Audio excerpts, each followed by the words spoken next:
বাংলাদেশে একটা বিশৃঙ্খলা একটা গড়বাড়ি পুরাইছে যে জামাতে হোক বিএনপি হোক বা হেফাজতে হোক একটা প্রমাণ যদি দিতে পারে তারা প্রকাশ্যে তাদেরকে 5 লক্ষ টাকা পুরস্কৃত করা হবে। গত 17 বছরে বাংলাদেশে 2253টা মন্দিরে হামলা হয়েছে, তখন কোনো নিউজ আমরা কলকাতা থেকে দেখি নাই।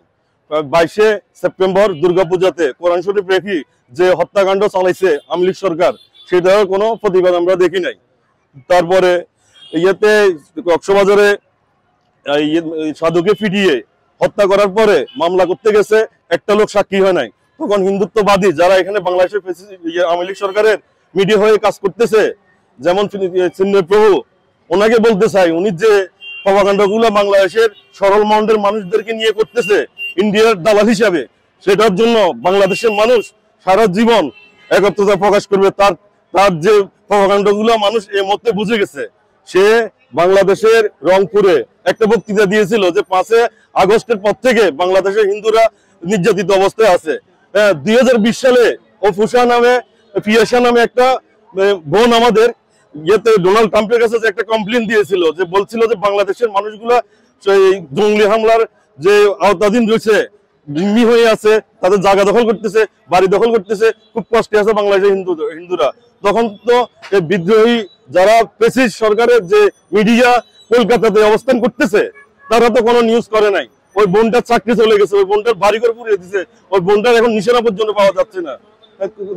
সনাতনী যে হিন্দু বাইরে এখন রাস্তায় নেমে গেছে 5 তারিখের পর থেকে, এটা কেউ সনাতনী না, সব আওয়ামী লীগ, সব আপনার আওয়ামী লীগের, ছাত্রলীগের, যুবলীগের সব পোলাপাইন। এগুলো কখনো বাংলাদেশের হিন্দু পরিবারের পোলাপাইন না। আমি একটা কথা বলতে চাই যে বাংলাদেশে একটা বিশৃঙ্খলা একটা গড়বাড়ি পুরাইছে যে জামাতে হোক বিএনপি হোক বা হেফাজতে হোক একটা প্রমাণ যদি দিতে পারে তারা প্রকাশ্যে তাদেরকে 5 লক্ষ টাকা পুরস্কৃত করা হবে। এগুলো যারা করতেছে এরা আগেও আওয়ামী লীগ করতো, আওয়ামী লীগের সুবিধা ভোগ করছে, আওয়ামী লীগের ওই লোকগুলা এখন এখানে কাজ করতেছে। তারা বলতেছে আমাদের দেশে সংখ্যালঘু নির্যাতিত হয়েছে। আমার কথা হচ্ছে যে আমাদের ফেনীতে পুরো বাংলাদেশে কোথাও সংখ্যালঘুর কোনো নির্যাতন হয় নাই, শুধু একমাত্র ফেনীতে হয়েছে সুশীল চন্দ্র শীলের বাড়িতে। সে আওয়ামী লীগ করে এবং কি মানুষের ক্ষতি করছে, সেই মন্দির এবং কি বড় মসজিদের ভিতরে একটা ডাঙ্গা লাগাই দিছে। সে কারণে তার বাড়িতে বিক্ষুব্ধ জনতা হামলা করেছে। কোন দলীয় কোনো নেতাকর্মীরা তার বাড়িতে হামলা করে নাই, তারা রাজনৈতিক কোন দলীয় নেতাকর্মীরা হামলা করে না। আর বলতেছে যে হিন্দুদের জায়গা দখল করছে, কে দখল করছে?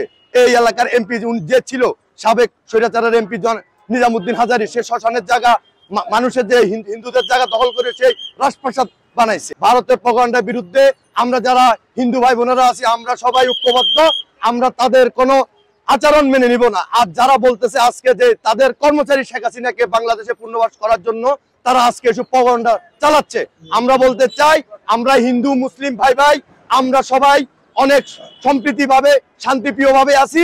অন্য কোনো দেশের কথা আমাদের হিন্দু ভাই বোনেরা শুনে গুটি কয়েকজন যারা আওয়ামী ফেসিবাদ পন্থী আওয়ামী লীগ, তারা এই কয়েকজন গুটি হিন্দু আমাদের আজকে এই বিক্ষোভ যে সমাবেশ তাদের বিরুদ্ধে, যে তারা আওয়ামী দালাল না করি, ইন্ডিয়ার দালালি না করে নিজের দেশের হিন্দুদের ভিতরে সম্প্রীতি কোনো দাঙ্গা যেহেতু না লাগানোর জন্য আমি তাদেরকে অনুরোধ করতেছি।